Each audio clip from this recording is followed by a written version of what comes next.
காற்றில் கரைந்தது கானக்குயில்.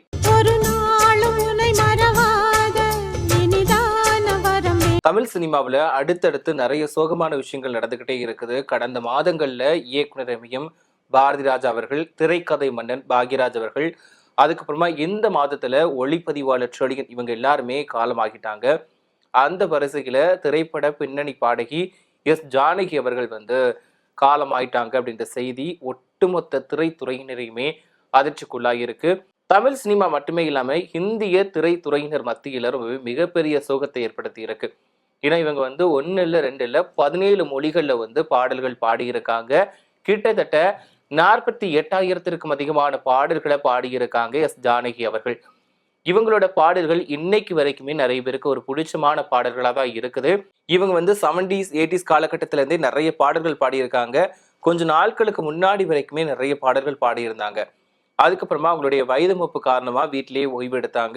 பாடல்கள் பாடுறது கிடையாது, பொது நிகழ்ச்சிகள்லையுமே கலந்துக்கிறது கிடையாது. இருந்தாலும் ஜானகி அவர்களுடைய ஸ்பெஷலான விஷயம் என்னன்னா, ஃபேஸ்ல எந்த ஒரு எக்ஸ்பிரஷனும் இருக்காது. அவங்க எந்த உணர்வை கொடுக்க போறாங்க அப்படிங்கறது நம்மளால கணிக்கவே முடியாது. ஆனா பாடலுக்கு தேவையான அப்படியான உணர்வை அப்படியே கொடுத்துருவாங்க. இவன் சோகமா இருந்தாலும் அவங்க நார்மலா இருக்கிற மாதிரி இருப்பாங்க. ஆனா அப்படியே அவங்களோட குரல் வழியா சோகத்தை காட்டிடுவாங்க. அது சந்தோஷம் அப்படின்னா கூட அவங்க பாக்குறதுக்கு நார்மலா இருப்பாங்க, அப்படியே சந்தோஷத்தை காட்டிடுவாங்க குரல் வழியா. சோகம், சந்தோஷம், அழுகை, இது எல்லாத்தையும் அவங்களோட குரலால கொண்டு வந்துருவாங்க. அது மட்டும் இல்லாம காதல் பாடல்கள், இது தாண்டி நிறைய பாடல்களை சொல்லிக்கிட்டே போகலாம். இவங்களோட ஆரம்ப வாழ்க்கை அப்படிங்கிறது தமிழ் சினிமாவில் அவங்களுக்கு நினைச்ச மாதிரி கிடைக்கல. மற்ற சினிமாவில் மற்ற மொழிகள்ல அவங்களுக்கான அங்கீகாரம் கிடைச்சாலுமே தமிழ் சினிமாவில் அவங்களுக்கான அங்கீகாரம் கிடைக்கிறதுக்கு ரொம்ப நாட்கள் ஆச்சு. குறிப்பா இளையராஜா அவர்களுடைய வருகைக்கு அப்புறமா தான் ஜானகி அம்மாவுக்கான ஒரு அங்கீகாரம் கிடைக்க ஆரம்பிச்சது. ஜானகி அம்மா ஆந்திர மாநிலத்தை சேர்ந்தவங்க. இவங்க 1938ஆம் ஆண்டு பிறந்திருக்காங்க. 3 வயதுல இருந்தே இவங்க பாடுறதுக்கு ஆரம்பிச்சிருக்காங்க. ஸோ அதுக்கப்புறம் பார்த்தீங்கன்னா இவங்களுக்கு படிப்பு கொஞ்சம் சுமாராக தான் இருந்திருக்கு. அதனால இவங்க ஒரு நாதஸ்வர வித்வான் அவர்கள்கிட்ட முறைப்படி சங்கீதம் கத்துக்கிட்டாங்க. ஜானகி அம்மாவோட தாய்மாமா நீ சென்னைக்கு போய் ஏவிஎம் ஸ்டுடியோக்கு போயிட்டு அங்க போய் பாடல்கள் பாட அப்படின்ற மாதிரி சொல்லி அனுப்பியிருக்காங்க. ஸோ அதுக்கப்புறமா ஜானகி அம்மாவே இங்க பின்னணி பாடகி, அதாவது பேக்ரவுண்ட் சிங்கர் மாதிரி தான் கோரஸ்க்கு வந்திருக்காங்க. ஸோ இவங்களோட திறமை அப்படிங்கிறது அவங்களுக்கு நிறையவே இருந்திருக்கு. அதுக்கப்புறமா இவங்க இந்திய வானொலி இருக்கு இல்லையா, ஸோ அதுல கலந்துக்கிட்டு பரிசுகளையும் வாங்கியிருக்காங்க. குடியரசுத் தலைவர்கிட்ட இவங்க பரிசுகளை வாங்கியிருந்தாங்க. 1956 தான் இந்த விருதை வாங்கியிருக்காங்க. ஸோ அதாவது குடியரசுத் தலைவர்கிட்ட பரிசு வாங்கியிருந்தாங்க. 1959 இவங்களுக்கு திருமணம் ஆயிடுச்சு ஜானகி அம்மாவுக்கு. 1957 தான் முதல் முறையா இவங்க பாடல் பாட ஆரம்பிச்சிருக்காங்க. விதியின் விளையாட்டு அப்படின்ற திரைப்படம் மூலமா தான் தன்னோட இசை பயணத்தை தொடங்கியிருக்காங்க. ஸோ அதுக்கப்புறமா பார்த்தீங்கன்னா அடுத்தடுத்து நிறைய பாடல்கள் பாடினாலுமே தமிழ்ல அவங்களுக்கான அங்கீகாரம் முதலடியா கிடைக்கவே இல்லை. ஆனா மற்ற மொழிகள்ல இவங்களுக்கு தெலுங்கா இருக்கட்டும், மற்ற மொழிகளா இருக்கட்டும், இவங்களுக்கான அங்கீகாரம் அப்படிங்கிறது உடனடியா கிடைச்சது. தமிழுக்கு கொஞ்சம் டைம் எடுத்துச்சு. ஆனா இவங்க தமிழ் சினிமாவில் பேர் எடுக்க ஆரம்பிச்சதுக்கு அப்புறமா இவங்களோட பாடலுக்கு, இவங்களோட குரலுக்கு அடிக்ட் ஆதவங்க யாருமே கிடையவே கிடையாது. ஏன்னா இவங்க ஃபர்ஸ்ட் நம்ம தமிழ் சினிமாவில் கொஞ்சம் உங்களுக்கு தெரிய ஆரம்பிச்சதுன்னா சிங்கார வேலனை தேவா இந்த பாடல் மூலமா தான் எல்லாருக்குமே தெரிய ஆரம்பிச்சாங்க. ஸோ அதுக்கப்புறமா நிறைய பாடல்கள் பாடினாங்க. குறிப்பா இளையராஜா அவர்களுடைய அந்த இசையமைச்ச அந்த அன்னக்கிளி திரைப்படத்தில் வரக்கூடிய 3 பாடல்களை பாடியிருந்தாங்க. அன்னக்கிளி உன்னை தேடுதே அந்த சாங்கா இருக்கட்டும், மச்சான பாத்தீங்களா மலவாழ தோப்புக்குள்ளா இந்த சாங்கா இருக்கும். ஸோ அது மட்டும் இல்லாம இதுல மச்சான பாத்தீங்களா மலவாழ தோப்புக்குள்ளா அப்படின்ற சாங் ஒரு குத்து சாங் மாதிரி வரும். ஸோ அந்த காலத்துல ரொம்பவே ஒரு வைப் கொடுத்த சாங்னு சொல்லலாம். அதுல தன்னோட உணர்ச்சிகளை வெளிக்காட்டி இருப்பாங்க. நம்ம இப்ப கேட்ட கூட நம்மளுக்குமே டான்ஸ் ஆடணும்னு தோணக்கூடிய அந்த சாங் தான். அதாவது ஹீரோயின் அந்த காதலனை தேடி வர மாதிரி இந்த பாடல் எழுதியிருப்பாங்க. ஸோ அதுக்கப்புறமா அவங்க லவ் பண்றவங்களுக்கு இன்னொருத்தவங்க கூட கல்யாணம் ஆகி போயிடுவாங்க. ஸோ அப்போ மச்சான பாத்தீங்களா மலவாழ தொப்புக்கள் அப்படின்ற சாங் சோகமான சாங்கா வரும். ஸோ அதுல அப்படி ஒரு உணர்ச்சியோட அந்த அழுதுகிட்டே பாடுவாங்க. ஸோ அது அப்படி கேட்கறதுக்கு ரொம்பவே டிஃப்ரெண்டா இருக்கும்.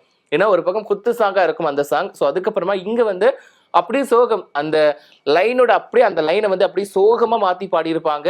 கேட்டா நமக்கு கண்ணீர் வர வச்சிடும். எப்படி அந்த சாங்க்கு ஒரு குத்து சாங் நமக்கு வைப் கொடுக்குறாங்களோ, ஸோ இந்த சாங்ல நம்ம கேட்ட உடனே அழுக வச்சிருவாங்க.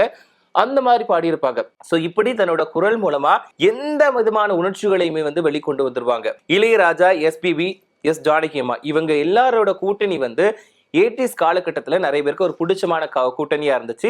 இவங்களோட இந்த ஒரு 3 பேரோட கூட்டணி அப்படிங்கிறது நிறைய வெற்றி பாடல்களை வந்து கொடுக்கிறதுக்கு வந்து உதவிச்சுன்னு கூட சொல்லலாம். நான் ஆரம்பத்திலே சொல்றேன், ஜானகி அம்மாவுக்கு வந்து ஒரு அழகான குரல் அப்படிங்கறத தாண்டி அவங்க வந்து எல்லா பாடலுக்குமே உணர்ச்சியை கொடுத்துருவாங்கப்பா அப்படின்ற ஒரு பேர் தான் பெற்றிருக்காங்க. அந்த பெருமை அவங்களுக்கு மட்டும்தான் கிடைக்கும். ஏன்னா எந்த விதமான சாங்கா இருக்கட்டும், அதாவது ஒரு குத்து சாங்கா இருக்கட்டும், ஒரு சில சாங்லாம் இருக்கும், நிலா காயுது நேரம் நல்ல நேரம், அந்த சாங் எல்லாம் அவங்களோட அவ்வளவு ஒரு உணர்ச்சியை கொடுத்திருப்பாங்க. ஒரு சில போர்ஷன்லாம் இருக்கும், அதெல்லாம் ஜானகி அம்மா தான் பாடுனாங்களா அப்படின்னு நமக்கே ஆச்சரியமா இருக்கும்.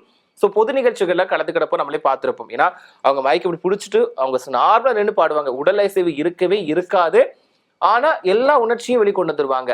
ஆனா இப்ப இருக்க சிங்கர்ஸ் எல்லாம் பாத்தீங்கன்னா ஒரு சாங் பாடுறதுக்கு முன்னாடி அப்படியே அந்த ஃபேஸ்லயே வந்து எக்ஸ்பிரஷன் காட்டுவாங்க. ஸோ அந்த ஃபேஸ்ல எக்ஸ்பிரஷன் காட்டி தான் அந்த குரலுக்குமே வந்து ஒரு உயிரோட்டம் கொடுப்பாங்க.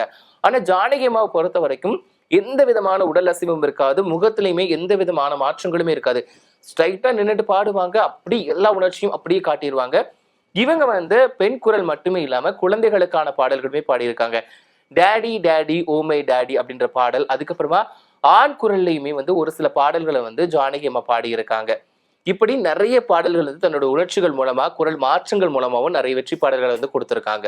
சோ அதுக்கப்புறம் பாத்தீங்கன்னா அன்னக்கிளியில ஆரம்பிச்சு கிட்டத்தட்ட 20 வருடங்களுக்கு மேலா தமிழ் சினிமாவில் வந்து இவங்க தான் கோலோச்சிக்கிட்டு இருந்தாங்க அப்படின்னு கூட நம்ம சொல்லலாம். சோ இவங்க பாடின ஒரு சில பாடல்கள் பார்க்கலாமா?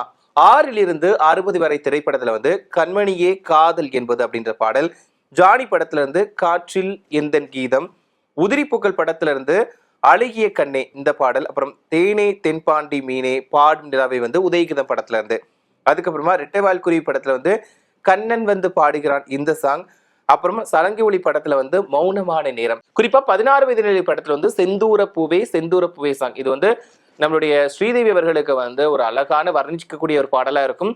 அவங்களுக்கு பேர் வாங்கி கொடுத்த பாடல். ஸோ அந்த பாடலையே தன்னோட உணர்ச்சி பூர்வமான அந்த ஒரு குரலை வந்து கொடுத்து அந்த பாடலுக்கு வந்து உயிரோட்டம் கொடுத்திருப்பாங்க. ஸோ இந்த பாடலுமே எல்லாருக்கும் பிடிச்சமான ஃபேவரட் சாங்கா இன்னைக்கு வரைக்குமே இருக்குது. ஸோ இவங்க வந்து 17 மொழிகள் பாடியிருக்காங்க. கன்னடம், ஹிந்தி, சிங்களம், தெலுங்கு, மலையாளம், தமிழ், ஆங்கிலம், சமஸ்கிருதம், கொங்கணி, துளு அப்படின்னு பல மொழிகள்ல வந்து பாடியிருக்காங்க. 5 தலைமுறை கதாநாயகிகளுக்கு குரலுமே கொடுத்திருக்காங்க. நடிகை ஸ்ரீதேவிக்கு மட்டுமே 5 மொழிகள்ல பின்னணி பாடியிருக்காங்க. தமிழ்ல மட்டுமே இல்லாம மலையாளத்திலுமே ஆயிரக்கணக்கான பாடல்களை பாடியிருக்காங்க. அங்கேயுமே இவங்களுக்கான புகழ் அப்படிங்கிறது குறைவே கிடையாது. இவங்க வந்து அந்த தலைமுறை இசையமைப்பாளர் கூட மட்டுமே இல்லாம இந்த தலைமுறை இசையமைப்பாளர்கள் கூடயுமே வந்து பாடியிருக்காங்க. குறிப்பா AR ரஹ்மான் அவர்களுடைய இசையில நிறைய பாடல்களை பாடியிருக்காங்க. ஒட்டகத்த கட்டிக்கோ அந்த சாங் இவங்க தான் பாடியிருக்காங்க. ஜென்டில்மேன் படத்துல வரக்கூடிய பாடல், அப்புறமா கிழக்கு சீமையில வரக்கூடிய கத்தால காட்டு வழி இந்த சாங், அப்புறமா ஜோடி படத்துல வரக்கூடிய எல்லாருடைய ஃபேவரட் சாங் காதல் கடிதம் தீட்டவே மேகம் எல்லாம் காகிதம் இந்த சாங், அதுக்கப்புறமா சங்கமம் படத்துல வரக்கூடிய மார்கழி திங்கள் அல்லவா இந்த சாங், முதல்வன் படத்துல வரக்கூடிய முதல்வனே அந்த சாங், அப்புறமா உயிரை படத்துல வரக்கூடிய நெஞ்சினிலே சாங், இந்த மாதிரி சாங்ஸ் நிறைய பாடியிருக்காங்க. ஸோ இது மட்டுமே இல்லாம இவங்க வந்து இந்த நிலா காயுது நேரம் அல்ல நேரம் அந்த சாங், அதுக்கப்புறமா பார்வை ஒன்றை போதுமை படத்துல வரக்கூடிய அசைந்தாடும் காற்றுக்கும் அப்படின்ற அந்த ஒரு வைபான சாங், இந்த மாதிரி சாங்ஸ்ல இவங்க நல்லாவே பாடுவாங்க. எப்படிதான் அந்த குரலுக்கு அந்த ஒரு பாடலுக்கு வந்து உணர்ச்சி கொடுக்குறாங்கன்னே தெரியாது, அவ்வளவு அழகா இருக்கும். ஸோ இப்படிதான் நிறைய எக்கச்சக்க ஹிட் பாடல்கள் வந்து பாடியிருக்காங்க. இவங்க வந்து 4 தேசிய விருதுகள் உட்பட 30க்கும் மேற்பட்ட விருதுகள் வந்து வாங்கியிருக்காங்க. தமிழக அரசு விருது வந்து 6 டைம் வாங்கியிருக்காங்க. ஆந்திர அரசு விருதை வந்து 10 வாட்டி வாங்கியிருக்காங்க. கேரள அரசு விருதை வந்து 11 டைம் வாங்கியிருக்காங்க.